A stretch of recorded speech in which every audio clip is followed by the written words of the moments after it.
That's good? Okay, great.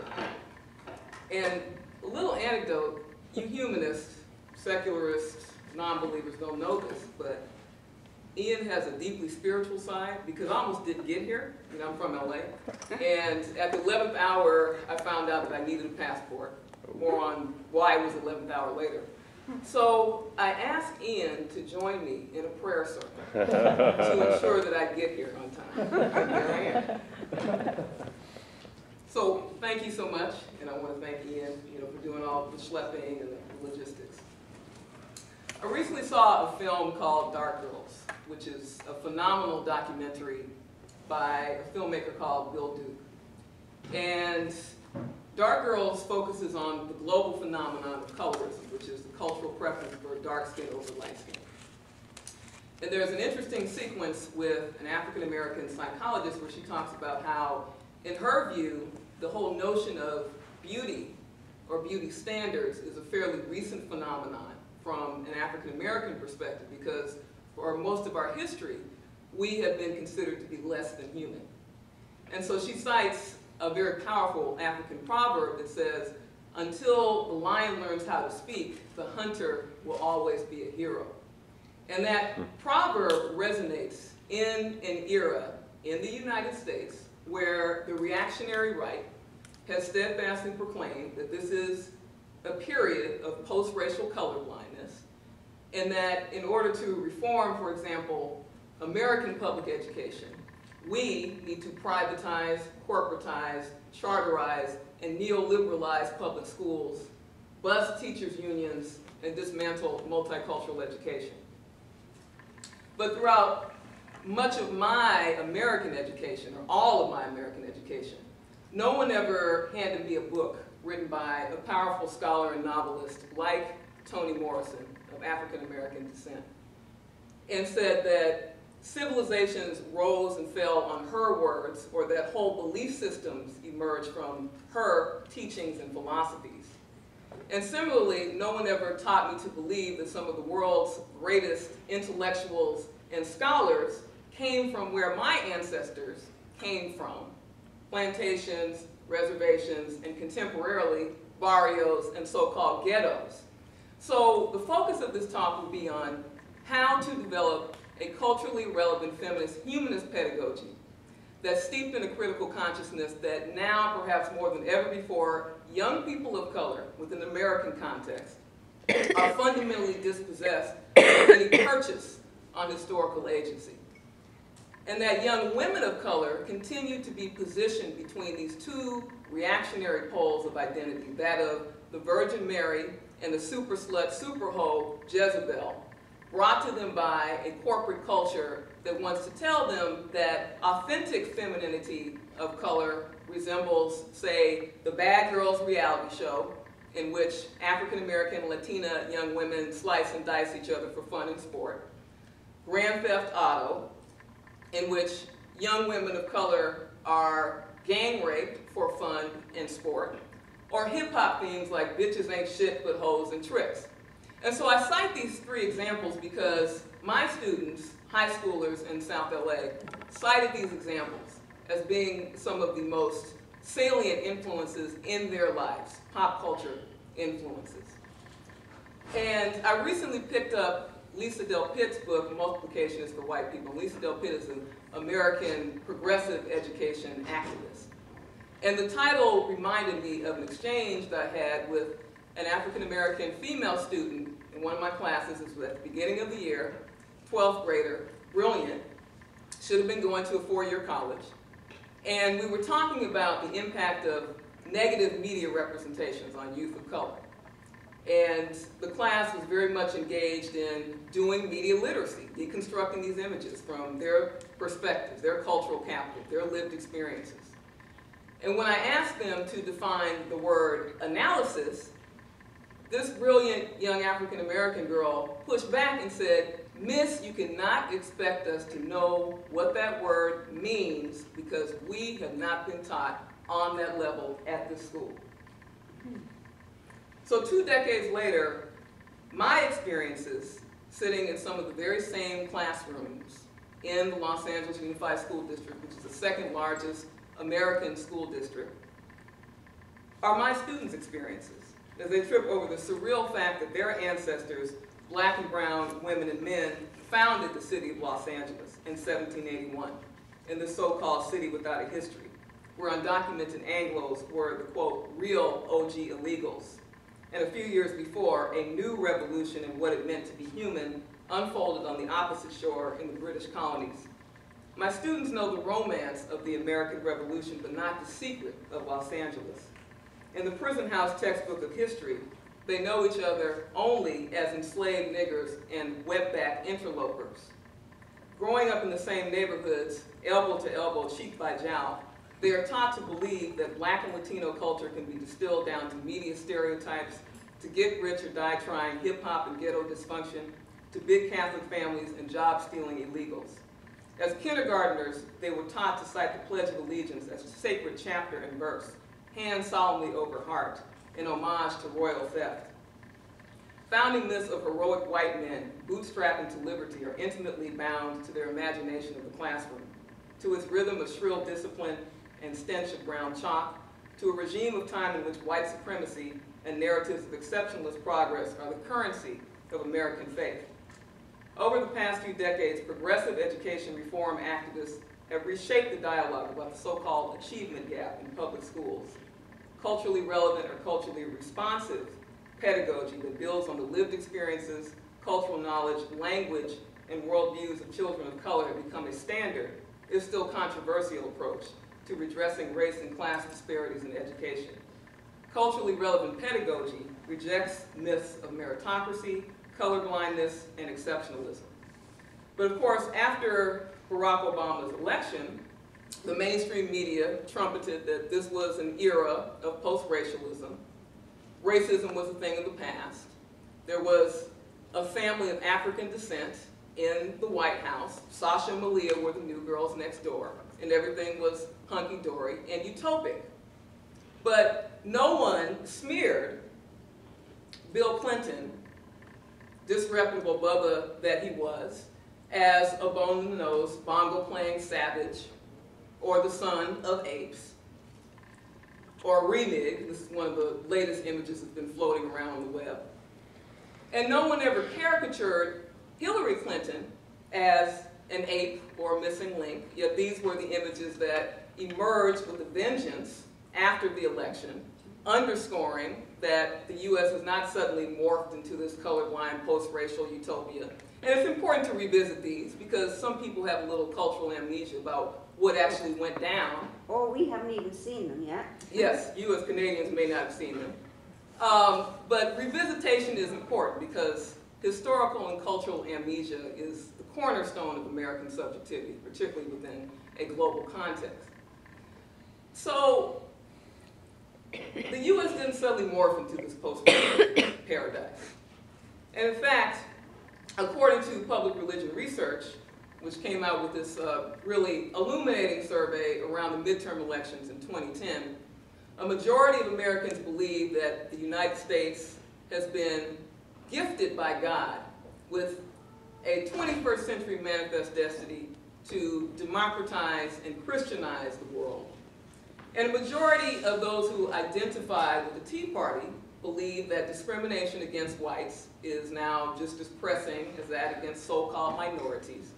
The majority of those that identify as white Christian evangelicals believe that discrimination against whites is now just as pressing as that against so-called minorities.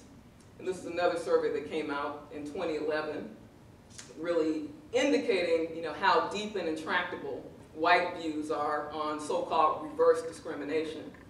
But all of these elements underscore how the hyper-religiosity of the United States is deeply tied to this nexus of white Christian evangelical activism, white nationalism, and white supremacy. So what does it mean, given this toxic climate, to be an African-American humanist, feminist practitioner?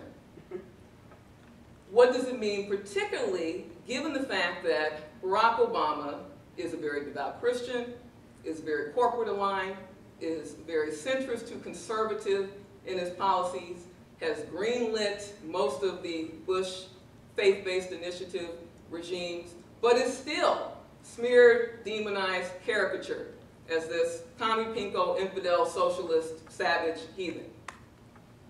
Well, I want to put this in some context in terms of humanist foremothers, if you will. In 1928, Nella Larson, who's in the middle, wrote her landmark book, Quicksand. And Larson was a Harlem Renaissance author. And Quicksand was one of the first explicitly skeptic black feminist critiques of the corrosiveness, in her view, of organized religion in African American communities. And so Larson's protagonist, Helga Crane, was something of an oddball nonconformist who bucked the black authenticity police, not only because she was a very frontal critic of organized religion, but also because she was a biracial young woman growing up betwixt and between Harlem, the literary mecca of black America from the 20s into the 40s, and Copenhagen, Denmark, the country of her mother's origin. And at one point in the novel, she travels to Copenhagen to hook up with some extended family and discovers, lo and behold, that she is fetishized as this savage, dark, sexual other. So she comes back in a state of deep disillusionment to Harlem. And in one particularly scathing passage, she falls in with a group of, let's just say, revivalists. She critiques what she believes to be the absurdity of African American observance of Christianity, particularly given the depth of black poverty and economic disenfranchisement. And so Helga muses that religious devotion was dysfunctional for black people because it, quote, blunted the perceptions. It robbed life of its crudest truths. Religion especially had its uses for the poor, for the blacks. How the white man's God must laugh at the great joke he played on them, bound them to slavery, then to poverty and insult, and made them bear it. And so there's a passage from Moral Combat. Helga's rejection of the Christian entreaty to take the possibility of redemption on faith, despite unrelenting earthly evil, misery, and suffering, becomes the catalyst for her retreat from religious dogma. After Quicksand's publication, Larson's probing exploration of the ministry was uneasily received by some. As a woman who, quote, did not believe in religion herself and was considered unconventional for the period, Larson defied the bourgeois prescriptions of black middle-class womanhood. Challenging religious faith bucked conventional gender norms epitomized by the sacrificial good woman. A recurring theme in both Larson's Quicksand and her 1928 novel Passing is the gulf between society's narrow expectations and our female protagonist's sense of self and subjectivity.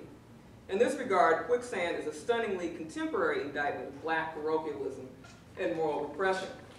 And so Larson was part of this vanguard of African American humanist thinkers that espouse secular humanist principles within the context of economic justice, within the context of racial justice. There was no line drawn between humanism and, say, anti-imperialism and anti-colonialism and dismantling structures of racial apartheid, both domestically and globally.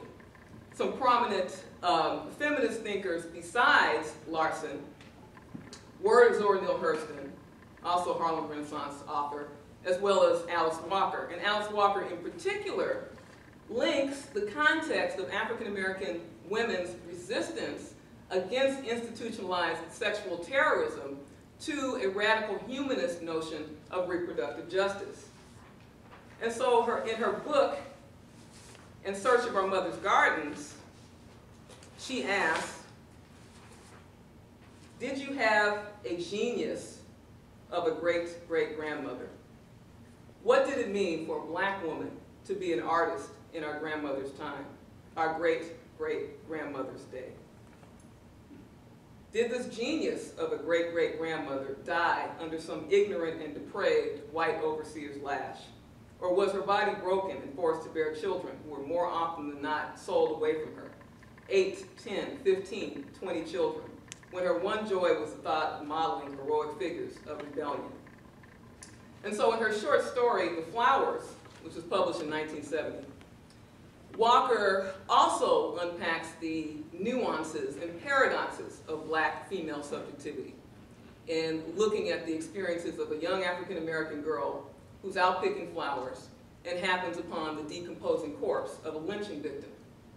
And in very spare and eloquent prose in a short story that's about 2 pages long, she skewers the savage contradictions of a nation that has always put itself up as this font of individual liberty, as this beacon of civilization and democracy and justice for all, but has done so through the erasure of its savage dehumanization of black bodies and black subjectivities. And so the story concludes with a simple parting salvo, and then the summer was over, signifying not just the figurative end of summer, but the end of the possibility of innocence for this black child. And really bringing home to me as a resistant reader the regime by which to be a black child at any point in the U.S.'s quote-unquote exceptionalist history is to always be othered, criminalized, racialized, and embodied. And to be a black girl is to never ever exist within this vaunted, rarefied space of innocence, preciousness, or feminine beauty. It also underscores the travesty, contemporarily, of the fact that African American women are the largest female subpopulation in the prison system in the United States. About 30 to 40% of the prison system, or excuse me, 30 to 40% of the female population of the American prison system, the prison industrial complex, and also disproportionately impacted by intimate partner violence, sexual assault, and HIV/AIDS contraction. And so there is this deep and pernicious racialized gender gap in the United States. But the crisis that is specifically confronting African American and Latina young women is not exactly burning up the national radar. And so several years ago, out of my frustration with the lack of feminist, anti-racist youth leadership programming in the Los Angeles Unified School District, I founded the Women's Leadership Project in South Los Angeles. And South Los Angeles has gone through a sea change in demographics over the past couple of decades with the increase, dramatic increase of Latinos, such that the outcomes and the lived experiences of African American and Latina young women are increasingly intertwined, particularly in neighborhoods that are historically very religious and socially conservative, and where you may find a few churches on every block, as opposed to healthcare facilities, schools, parks, community centers, and other culturally relevant and responsive spaces. And so the schools where WLP is based have historically high dropout rates or push-out rates due to racial disproportionality in suspension and expulsion, the criminalization of whole populations of young people within the school district, large numbers of youth that are in foster care, that are English language learners, that are undocumented, and a large population of homeless youth, particularly lesbian, gay, bisexual, and transgender youth, that in addition to suffering socioeconomic upheavals due to the recession, are suffering from the lack of culturally responsive programming and resourcing that is sensitive to the nexus of heterosexism and homophobia.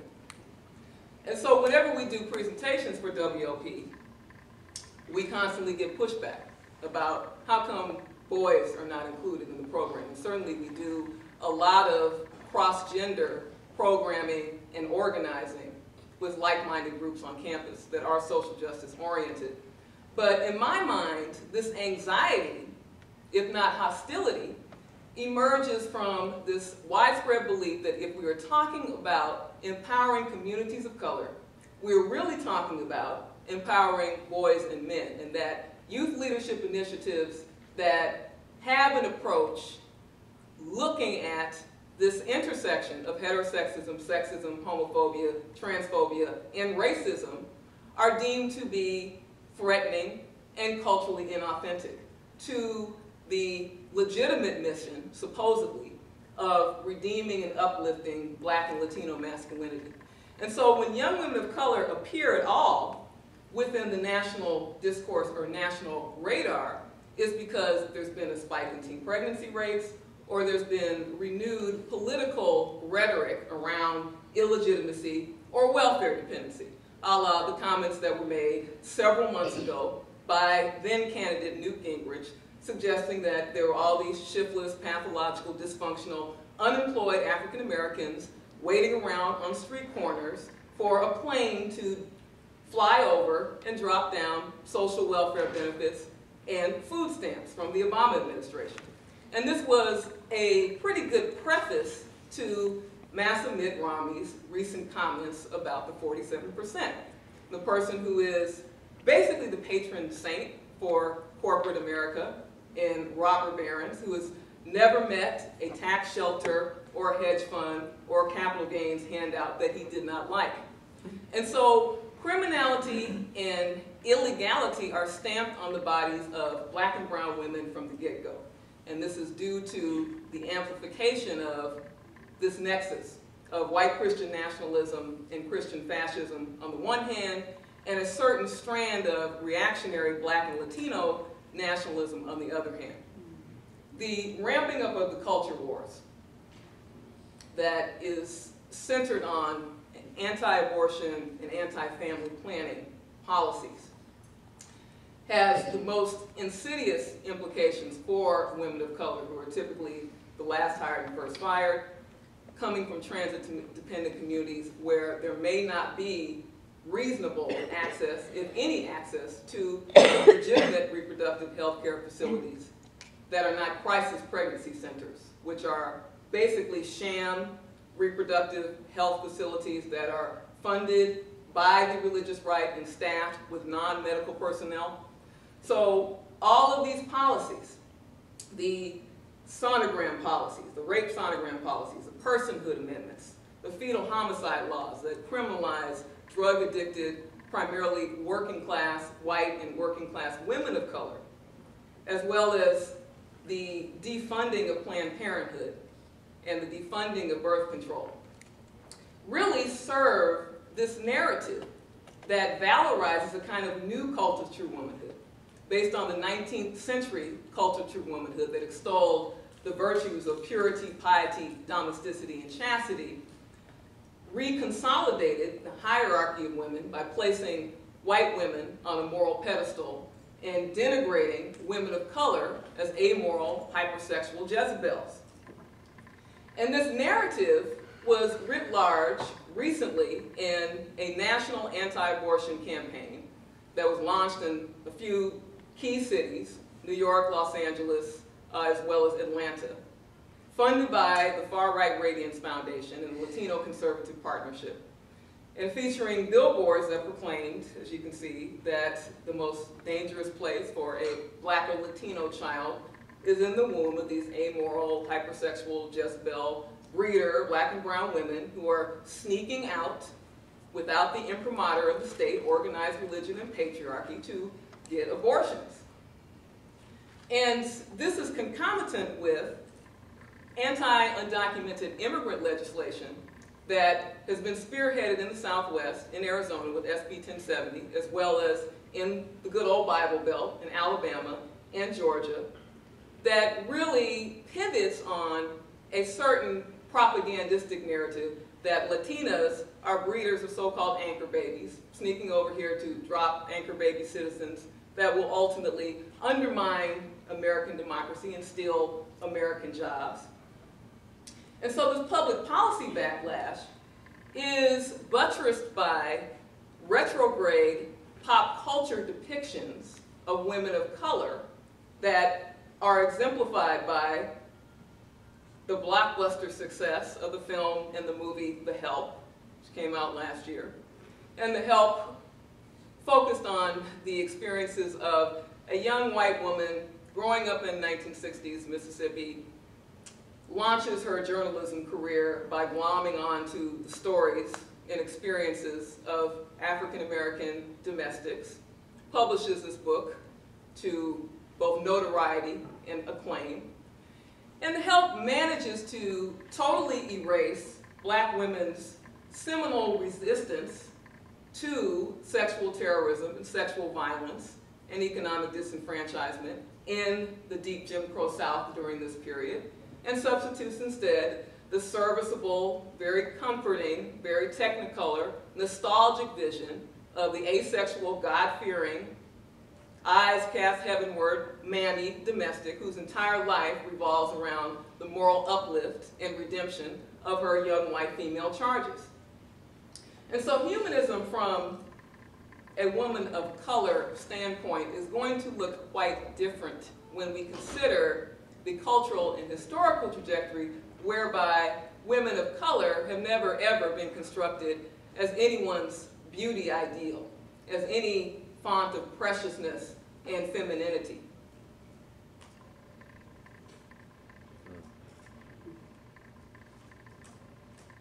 Humanism is going to look like Miani Giron, who is first year at Syracuse University, pre-med, first in her family to go to college, former Women's Leadership Project president, former foster care youth.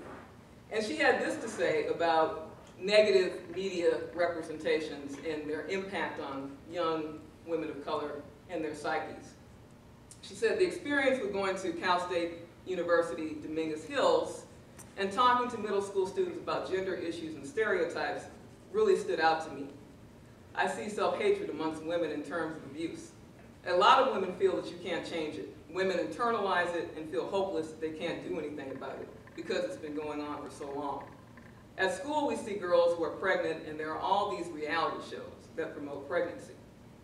There's a big difference between how white women are depicted and Black and Latina women. Black and Latina women are not shown doing positive things deserving of praise. There are a lot of magazines that show white women progressing and doing positive things, plus TV and magazines that show pregnant white women getting praise for having babies. And so Exhibit A is Bristol Palin, who is a reality TV star.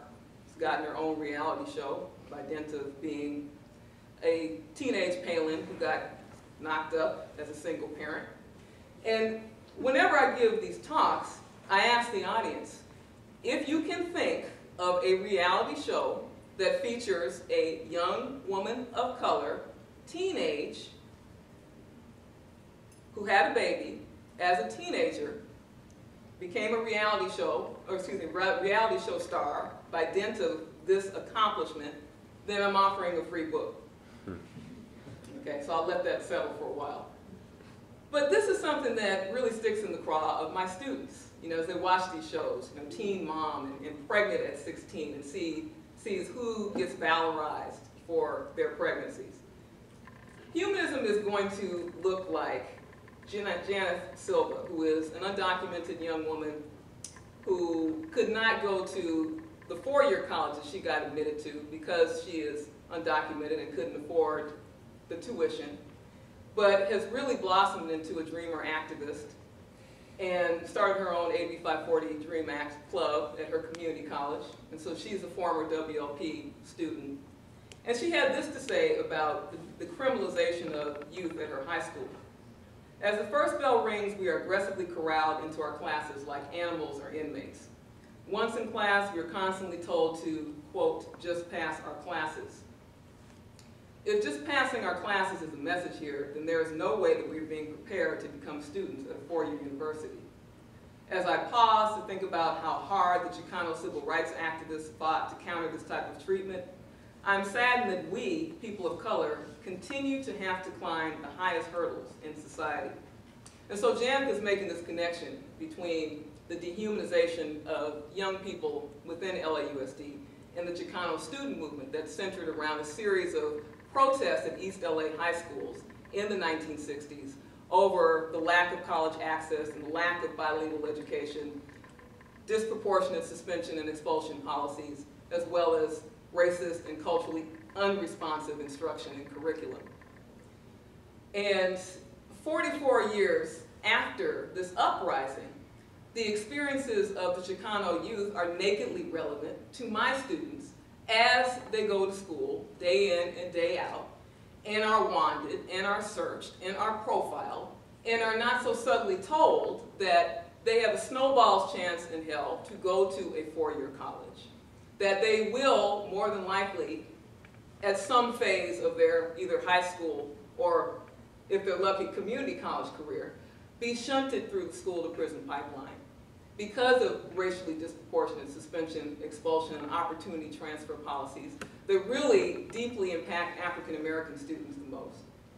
As they come to campuses where the school culture promotes and normalizes sexual harassment against women of color and against lesbian, gay, bisexual, and transgender students, and as they continue to open up textbooks where they do not see themselves, their communities, and their activist histories reflected in any meaningful way, if at all. And so the Chicano student movement is not typically captured within mainstream civil rights history. And this is because of the fetishization of the great charismatic man, i.e. MLK, or we're in the Southwest and we're lucky, maybe Cesar Chavez, or the iconic great woman, Rosa Parks.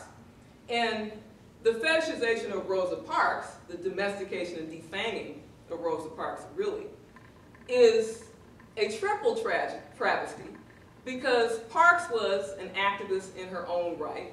She was actually appointed by the NAACP during the 1940s to investigate the brutal gang rape of a young African-American woman named Ressie Taylor.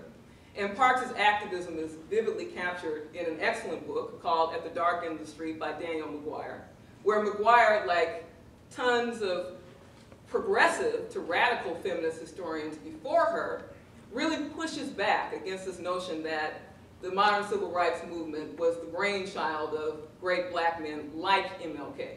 And she posits instead that it was black women's civil resistance against institutionalized sexual terrorism in the households that are portrayed in The Help, on the streets, in public spaces, that was the actual catalyst for the modern civil rights movement and the springboard for the Montgomery bus boycotts of 1955. And so my students have been really energized by this alignment of Latina and African American women's activism within the context of the 1950s and the 1960s. And two examples that they've been really inspired by are Claudia Colvin and Paula Crisostomo, who were teenagers, activists coming from working class communities, not unlike my students, who pushed back against sexist and misogynist marginalization within their respective movements. And so Colvin was a 15-year-old African-American girl growing up in Montgomery, Alabama, who several months before Rosa Parks refused to give up her seat on a Jim Crow bus, was following in the footsteps of scores and scores of unrecognized African-American women who did so. And Colvin was arrested and jailed and sexually harassed in jail. And when she was released, more or less consigned to political and historical obscurity because she didn't fit the mold of civil rights leadership. She was a teenager, she was working class, didn't go to the right church, was dark-skinned, and when she came out of jail, she was impregnated by an older married man, a victim of statutory rape. And so, in many regards, she was the antithesis of Rosa Parks, who was upstanding, well-respected, very much a fixture, an honorable fixture within the Montgomery civil rights community. And so Parks was rallied around after her jailing, and her case became the test case for the launch of the historic Montgomery bus boycotts. Crisostomo was a 17-year-old Chicana activist from East LA who went to Lincoln High School and spearheaded the walkouts at her school. And she also was not deemed to be charismatic or the right gender to be a standard bearer for the Chicano student movement. And my students and I were honored to have Ms. Crisostomo come and speak to us and really contextualize the relationship between her experiences in 1968 and the experiences of young people at Washington Prep High School, which is where she spoke, in the here and now, and how this issue of the low expectations that the dominant culture has for young Latinas is more or less the same as when she was coming up. She wasn't expected to go on to college, or most of her peers were not expected to go on to college and to careers. And so writing in her book, Black, Brown, Yellow, and Left Radical Activism in LA, Laura Pulido, who is a USC researcher and historian, notes that, quote, most nationalisms are fundamentally masculinist projects predicated on redeeming the male subject. And so our curriculum in the Women's Leadership Project focuses on these themes. How do you talk about institutional sexism to young people of color who have not been socialized to believe that that impacts upon their lived experiences and their cultural and community context? How do sexist, racist, heterosexist, and theocratic images work in concert with each other? How these images shape public policy around HIV/AIDS, intimate partner violence, sexual assault, reproductive justice, college access, and homelessness? And how do you develop a critical consciousness amongst young women of color about the paradigm of the sacrificial good woman of faith, the degree to which that shapes their trajectories within the dominant culture, within professions, within the school context? One of our fiercest young leaders is Imani Moses, right here on the left. And she came into WLP as a 9th grader, very much Christian identified, very much internalizing the blame the victim mentality about young women when it came to sexual assault and intimate partner violence in particular, and has really transformed into an extremely critically conscious feminist activist. And so during one of our sessions at one of the universities, she was doing a reproductive justice workshop, and we were having the usual resistance from the middle schoolers in the audience who really didn't want to talk about issues like choice, like abortion, like the right to self-determination for young women. And what happens in a lot of these situations, because they are co-educational, the young boys begin to be the voice, and young women are silenced. And so during one discussion where Imani was talking about the human rights dynamic of being able to get an abortion, one of the young girls said that if she was faced with the decision to get an abortion, she would let God decide, because God had a plan, and her body was God's body. And so Imani pushed back and said, does God eat, live in, sleep, and control this body 24/7? And she pointed to her own body. And she said, no, this is my body, and I control it. And the fact that Imani's assertion is a radical one in this era of so-called post-feminist exceptionalism really underscores how much work remains to be done. And I've had the extreme pleasure and privilege to work with this group of budding, emerging intellectuals, scholars, and activists. I've taught them, but at the end of the day, they have taught me, and I've become their student. And this, in my mind, is our feminist future. Thank you.